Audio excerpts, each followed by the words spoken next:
வலிக்குதே அப்பா, நரம்புலாம் வெடிக்கிற மாதிரி இருக்கே.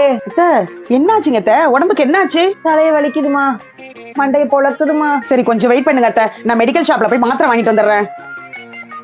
A few minutes later. அத்தை, மெடிக்கல் ஷாப்ல இருந்து மாத்திரை வாங்கிட்டு வந்துட்டேன். சாப்பிடுறதுக்கு முன்னாடி ஒரு மாத்திரை போடணும் அத்தை, அதே போல சாப்பிட்டதுக்கு பின்னாடி ஒரு மாத்திரை போடணும். சரிம்மா, சாப்பாடு கொஞ்சம் போய் போட்டு எடுத்துட்டு வாமா. எம்மாடி, அந்த சாப்பிடுறதுக்கு முன்னாடி போடுற மாத்திரையை கொஞ்சம் கொடுமா.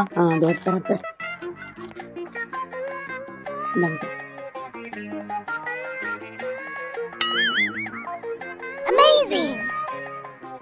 என்னத்த இது? அதாம்மா, சாப்பிடுறதுக்கு முன்னாடி போடுற மாத்திரை, அதனாலதான் முன்னாடி போட்டிருக்கேன். அது சரி அத்தை, சாப்பிட்டதுக்கு பின்னாடி எப்படி அத்தை மாத்திரை போடுவீங்க? அதுவா, அந்த மாத்திரை கொடுமா. இந்தாங்க. இது மாத்திரையா? சாப்பிடுறதுக்கு பின்னாடி தானே போடணும். இப்படி போட்டுட்டு சாப்பிடுவேன்.